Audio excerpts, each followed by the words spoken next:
Cette fois, le circuit d'Imola a décidément été meurtrier. Avant-hier, donc le jeune Barrichello s'en sort miraculeusement. Hier, l'Autrichien Ratzenberger trouve la mort. Aujourd'hui, Ayrton Senna est lui aussi fauché.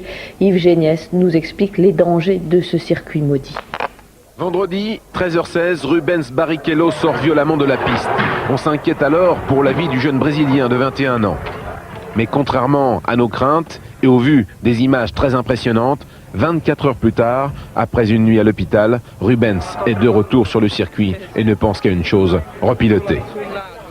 13h18 samedi, deuxième séance d'essai qualificative alors qu'il est lancé à 300 km/h. Roland Ratzenberger percute le mur. Sa Simtek a perdu un aileron avant. Le pilote autrichien n'a rien pu faire. C'est un choc d'une violence inouïe. Son organisme n'a pas résisté malgré les multiples tentatives des médecins. Le pilote autrichien meurt durant son transfert à l'hôpital. Malheureusement, la série continue. Aujourd'hui, le départ est donné, mais le Finlandais Gigi Lehto a calé avec sa Benetton au moment du feu vert. Une grande partie des pilotes est parvenue à l'éviter, sauf Pedro Lamy. Là aussi, le choc est d'une rare violence. 2 roues sont arrachées, s'envolent par-dessus les grillages et retombent dans la foule. On relèvera 9 blessés dans le public. La course est neutralisée, mais reprend quelques minutes plus tard, et c'est le tragique accident d'Ayrton Senna. Cette fois-ci, la course est interrompue, mais les pilotes ne sont pas informés des blessures du Brésilien. Il est 14h17, ils sont de nouveau sur la grille, un deuxième départ est donné. Ce ne sera qu'une formalité pour l'Allemand Schumacher qui remporte sa 3e victoire d'affilée. Mais vous le savez, cette année, les ravitaillements en essence ont été réintroduits en Formule 1. Les écuries pouvaient déjà changer les pneumatiques. C'est une véritable foule de mécaniciens qui envahit la piste à cet instant. Tout se passe bien jusqu'à 15h57 quand l'Italien Michele Alboreto quitte son stand et fauche 5 mécaniciens. C'est une véritable hécatombe. En fait, la roue arrière droite de la Minardi s'est desserrée. Alboreto n'a pu éviter les mécaniciens des écuries Lotus et Ferrari. Ils sont rapidement évacués, mais c'est la consternation. Le Grand Prix de San Martin a tourné au drame. 2 hommes sont morts, plusieurs autres ont été blessés. Le destin, le sort, la malchance restent des mots qui ont bien peu de signification face à cette tragédie.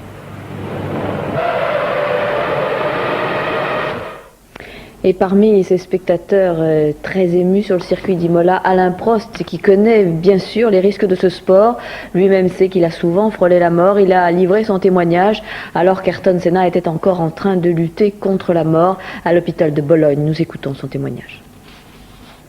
Je me demande si on peut faire un vrai bilan d'une journée comme celle-ci, parce que en réalité c'est un week-end absolument incroyable auquel on vient d'assister. 3 accidents très graves avec des conséquences pour l'instant un peu diverses. Et un mort, un pilote qui en réchappe un peu miraculeusement, un autre qui lutte pour l'instant contre la mort ou contre des séquelles très graves. 3 accidents avec 3 ruptures mécaniques, apparemment, peu importe si c'est une crevaison, une suspension. Beaucoup de questions qu'on peut se poser et qu'on se pose de toute façon sur les voitures actuelles, qu'on s'est posées depuis longtemps. Une remise en question, une prise de conscience absolument indispensable pour l'avenir. En ce qui concerne les règlements techniques, de toute façon, certains diront que de toute façon ces incidents sont inhérents à la compétition et comme c'est des casses mécaniques, ça peut arriver même avec n'importe quel type de voiture. Mais est-ce que ces casses ou ces problèmes ne sont pas dus justement à une succession d'améliorations en fonction des règlements qui changent sans arrêt? Les arrêts au stand, les ravitaillements, on savait que ça se produirait un jour.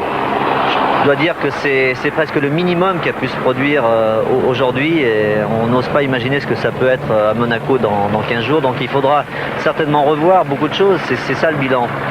Alors on peut dire aussi que Formule 1 restera de toute façon toujours dangereuse et que quand on roule à 300 à l'heure comme ici sur le circuit d'Imola, à peine on a un problème notamment technique, on est bien entendu enclin à avoir des graves conséquences, mais on ne peut pas non plus toujours tout accepter et la chance, la fatalité, c'est pas vrai. La fatalité, c'est pas vrai.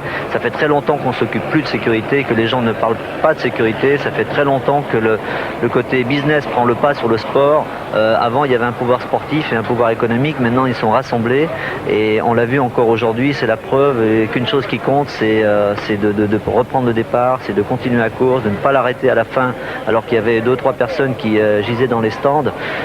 Personnellement, je trouve ça scandaleux. Si c'est comme ça, si ça ne change pas, je suis déjà parti, mais j'ai encore un pied pour essayer de, personnellement, de donner le maximum d'informations, parce que je suis encore passionné par le sport automobile, mais aujourd'hui, il me passionne beaucoup moins, ça c'est vrai.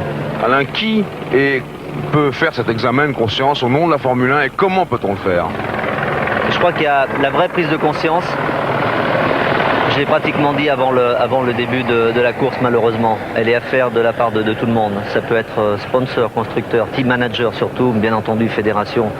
Ce sont les premiers concernés, et même les pilotes.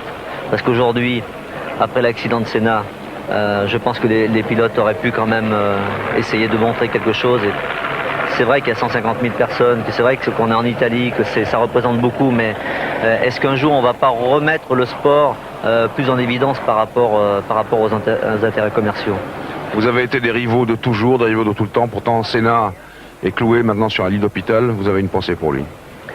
Oui, vous savez, c'est pas facile pour moi parce qu'on a été rivaux et même plus que rivaux à un certain moment, mais tout était bien terminé et aujourd'hui, il m'avait fait un message vraiment qui était très très sympathique. A special hello to our dear friend Alain. We all miss you, Alain. J'ai été lui serrer la main avant le début de la course.